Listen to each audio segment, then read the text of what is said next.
Katibu wa Chama cha Demokrasia na Maendeleo Chadema mkoa wa Morogoro, Barnabas Okola, amesema yeye na makada wenzake 4 wameshtaki Chama cha Demokrasia na Maendeleo Chadema mahakamani ili kupata haki yao kwa kuvuliwa uongozi kiholela, na pia wanamtaka Katibu Mkuu John Mnyika athibitishe mahakamani tuhuma alizozitoa kuwa wao wamepewa rushwa ili kuichafua Chadema. Akiongea na mwandishi wa habari Agosti 20, 2026, Okola amesema Katibu Mkuu wa chama chao John Mnyika kuna kauli alitoa kwenye vyombo vya habari akisema kwamba kuna tuhuma za rushwa na hongo dhidi yao juu ya tuhuma za makamu mwenyekiti John Heche, naye akatoka hadharani kukishauri chama chake kuhusu namna kinavyoweza kukabili tuhuma hizo. Na baada ya ushauri huo ndipo Katibu Mkuu wa chama hicho John Mnyika akatoka hadharani na kutuhumu kuna viongozi wamehongwa na kupewa rushwa ili waweze kukichafua chama. Katibu Mkuu wa chama chetu kuna kauli aliitoa kwenye vyombo vya habari ya kusema kwamba kuna tuhuma za hongo na rushwa dhidi yetu juu ya zile tuhuma ambazo tulikuwa tunazisikia mitandaoni na kwa watu kuhusiana na makamu mwenyekiti, na mimi nikatoka hadharani kukishauri chama changu ni namna gani tunaweza tukazikabili hizo tuhuma ili ukweli ubainike kwa makamu kuchunguzwa.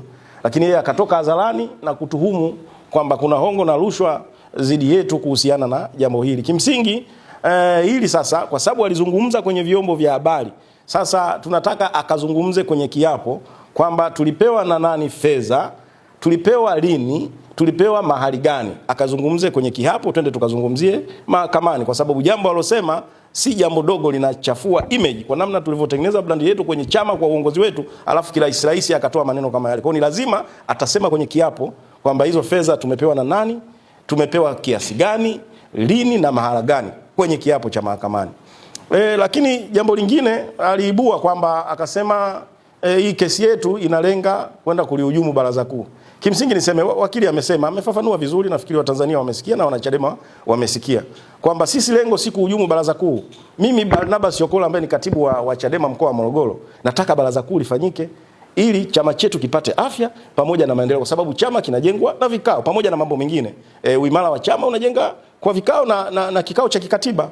Kwa ni lazima kikao kifanyike, na niseme na niwahakikishie, mimi Barnabas Okola ni katibu wa mkoa wa Morogoro, tarehe 15 mwezi wa 9 nitakuwepo kwenye baraza kuu, nitashiriki kikao na nitaomba nafasi ya kuzungumza zile ajenda ambazo zitakuwa kwenye kikao.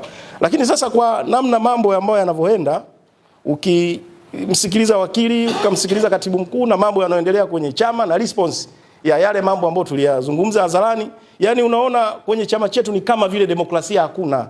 Kwa sababu kama tunaihubiri demokrasia, ni lazima tuiishi. Miongoni mwa vitu ambavyo tumevifanya ni yale matakwa ya kidemokrasia, lazima tuseme. Na nilisema mambo ya fedha yatazungumzwa hadharani, yakizungumzwa hadharani ukweli ukibainika, kama kuna mtu alichafuka hata safishika. Sasa kwa nini tunaogopa? Kwa nini tunaogopa? Ikiwa rais wa nchi anatumiwa, ikiwa ndani makamu ni nani mpaka asitumiwe? Kwa hiyo ndio maana tukatoa vile, na niseme kwa minajili chama chetu kitaonyesha hakuna demokrasia. Sasa kama sisi ambao of course mimi binafsi ambaye nilisema kuhusu makamu mwenyekiti, na sio kwamba tuma niliibua mimi, nilitoa kwenye mitandao ya kijamii pamoja na wanaozungumzwa mitaani, nikashauri chama changu, lakini nikaonekana msaliti, nikaanza kuadhibiwa kwenye chama. Sasa kesho tunakwenda kuchukua nchi. Vipi tukichukua nchi alafu watu wakaanza kutukosoa kwa rushwa ama wizi kwenye nchi? Hao watu tutawafanya nini ikiwa tayari tumeshika vile vyombo vya dola, polisi, jeshi na mahakama?